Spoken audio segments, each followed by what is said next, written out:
Hello, welcome. So, இன்னைக்கு வந்து Quiet Place Day 1 அப்படின்னு சொல்லிட்டு ரிலீஸ் ஆயிருக்கிற இங்கிலீஷ் படத்தை பற்றி பார்க்கலாம். இப்போ ரீசெண்டாக பார்த்துட்டு வந்தேன் அந்த படம். Quiet Place 1 and 2 எனக்கு ரொம்ப பிடிக்கும். ஸோ தேட்டரில் தான் நான் போய் 2 படத்தையும் பார்த்தேன். ஸோ அதில் வந்து ஒரு வகையான ஏன்னா இது Day 1 வந்து நீங்கள் பார்க்கணுன்னா அதுக்கு முன்னாடி இந்த பார்ட்லாம் பார்த்துருந்தீங்கன்னா உங்களுக்கு இன்னும் ஈஸியாக புரியும். ஏன்னா திடீர்னு ஒரு ஏலியன் வருது அப்படின்ற மாதிரி தான் அந்த Day 1 இருக்கும். பட் அதுக்கு முன்னாடி இருக்கிற பார்ட் பார்த்தீங்கன்னா என்னை கேட்டால் அதில் ஒரு ஸ்டோரி லைன் வரும், ஒரு ஃபேமிலி, ஒரு இமோஷன், ஒரு லவ் எல்லாமே கலந்த ஒரு கதையில் ஒரு ஏலியன், ஒரு கிரியேச்சர், ஏலியன் கூட நம்ம அந்த டைமில் தெரியும், ஒரு கிரியேச்சரோட இம்பேக்ட் என்ன பண்ணி வச்சுருக்காங்க லைஃப்பில். ஸோ அந்த கிரியேச்சர் வில் கில். ஒரு சின்ன சவுண்டு கேட்டால் கூட அந்த கிரியேச்சர் வந்து கேப்சர், அது அந்த இடத்துல புகுந்து அதை சின்ன பின்னம் பண்ணிவிடும், அதை வந்து கேப்சர் பண்ணிட்டு போயிடும். ஸோ இந்த மாதிரி ஒரு சுச்சுவேஷனில் ஒரு அழகான ஒரு ஃபேமிலி வந்து எப்படி லைஃப்பை லீட் பண்ணிட்டு போகிறாங்க, அதில் என்னென்னலாம் ப்ராப்ளம் வருது, யாரெல்லாம் இழக்கிறாங்க அப்படிங்கிறத ரொம்ப ஒரு இன்டென்ஸ் ஃபுல்லாக த்ரில்லிங்காக ஒரு ஸ்டோரியாக இந்த 1 and 2 ரெண்டுமே இருக்கும். எனக்கு ரொம்ப பிடிச்சது பார்த்திங்கன்னா Quiet Place 1. ஏன்னா ஹீரோவாக நடித்த அவர் தான் வந்து டைரக்டும் பண்ணியிருக்காரு. பட் அன்ஃபார்ச்சுனேட்லி அந்த பார்ட்டில் வந்து அவர் வந்து செத்துருவார். செகண்ட் பார்ட் வந்து அழகாக என்ன பண்ணியிருப்பாங்கன்னா, இந்த கிரியேச்சர் எப்படி வந்ததுன்னு ஒரு சின்ன சீனு அது ஸ்டார்டிங்லேயே அதை போட்டுட்டு செகண்ட் பார்ட் வந்து ஃபஸ்ட் பார்ட்டோடைய ஒரு கண்டினியூஷன் மாதிரி அம்மாவும் பசங்களும் எப்படி வந்து லீட் பண்ணிட்டு போகிறாங்க, என்ன பண்ணுறாங்க, என்னென்ன அவங்க அப்பா இன்வென்ட் பண்ணி வச்சுருந்தாரு, இந்த சில 1 வருஷம் 1.5 வருஷ காலத்தில் அவர் என்னென்னலாம் கண்டுபிடிச்சி வச்சுருந்தாரோ அதை வந்து அந்த பொண்ணு நெக்ஸ்ட்டு லெவலுக்கு எப்படி எடுத்துன்னு போகுங்கிறது செகண்ட் பார்ட்டில் அப்படி இருக்கும் அந்த வெர்ஷன்.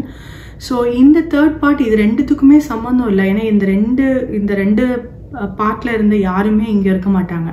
ஸோ டோட்டலி பார்த்திங்கன்னா இது நியூயார்க் சிட்டிக்குள்ளே அந்த ஏலியன் ஃபஸ்ட்டு வந்த டைம் நியூயார்க் சிட்டிக்குள்ளே வரும்போது எப்படி இருந்திருக்கும். ஏன்னா அவ்வளோ ஜனம் இருக்கிற, அவ்வளோ டிராஃபிக் இருக்கிற ஒரு ஏரியாவில் அதை இன்வைட் பண்ணும்போது எவ்வளோ பெரிய இம்பேக்ட்.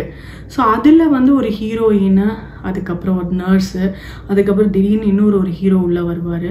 ஸோ இவங்க வச்சு அந்த ஹீரோயினுக்கு ஒரு பேக்ரவுண்ட் ஸ்டோரி, அவங்க ஒரு டிசீஸ், ஒரு நோய்வாய்ப்பட்டு இருப்பாங்க. அந்த டைமில் இது இன்வைட் பண்ண உடனே அவங்களுக்கு என்னென்ன ஆசைகள் இருக்கோ அதை எப்படி பண்ணிக்கிறாங்க. ஸோ ஃபஸ்ட்டு பார்ட்டில் உங்களுக்கு என்னை பொறுத்த வரைக்கும் அந்த ஏலியன்கிறது எங்கேருந்து வந்தது அந்த டீட்டெயிலெலாம் கூட நமக்கு தேவையில்லை. ஏன்னா அந்த கிரியேச்சர் உள்ளே இருக்குது, அது சவுண்ட் சென்சிட்டிவ்.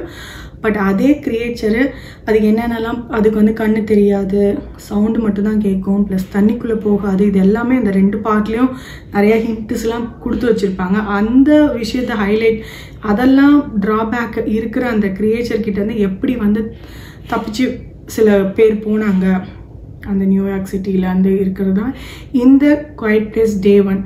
நிறைய த்ரில்லிங் சீன்ஸ் இருக்குது. அந்த கிரியேச்சர் என்னென்னலாம் பண்ணும், ஸோ எப்படி தப்பிப்பாங்க. அதில் க்யூட்டான ஒரு பூனைக்குட்டி ஃபுல் படம் ட்ராவல் ஆகும். எனக்கு பூனையே பிடிக்காது, ஆனால் இந்த படத்துக்கு அப்புறம் அந்த பூனையை வந்து எனக்கு ரொம்ப பிடிக்குது அப்படின்னு சொல்லலாம். இந்த மாதிரி அந்த பூனை வந்து ரொம்ப ஒரு க்யூட்டான ஒரு இமோஷனை வந்து படம் ஃபுல்லாக அது வந்து கொண்டு வரும். பூனை மாதிரி நடக்கிற பாரு அப்படின்னு சொல்லுவாங்க.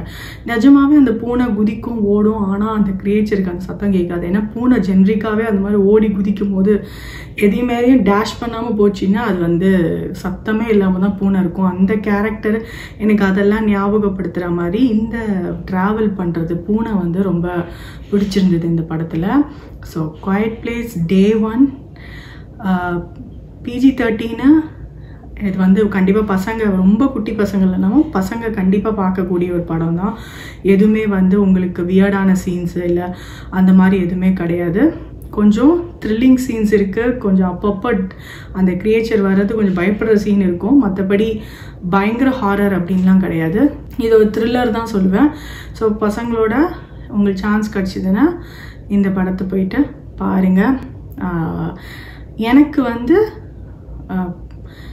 1 and 2 கம்பேர் பண்ணும்போது 1 and 2ல் அந்த ஃபேமிலி இமோஷன் நம்ம கூட ட்ராவல் ஆச்சு. இந்த இடத்துல கொஞ்சம் மிஸ்ஸிங்காக இருந்த மாதிரி இருந்தது. சிட்டி லைஃப் அந்த மாதிரி ஒரு திங்கும், இவங்க ஹீரோயின் கூட ஒரு சின்ன இமோஷன் இருக்குது.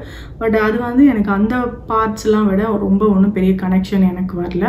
பட் த்ரில்லருக்கு ஒன்றும் குறைச்சல் இல்லை. கண்டிப்பாக அது டிஸப்பாயிண்ட் பண்ணாது. கண்டிப்பாக இந்த படத்தையும் போயிட்டு பாருங்கள், என்ஜாய் பண்ணுங்கள். உங்களோட கமெண்ட்டை சொல்லுங்கள்.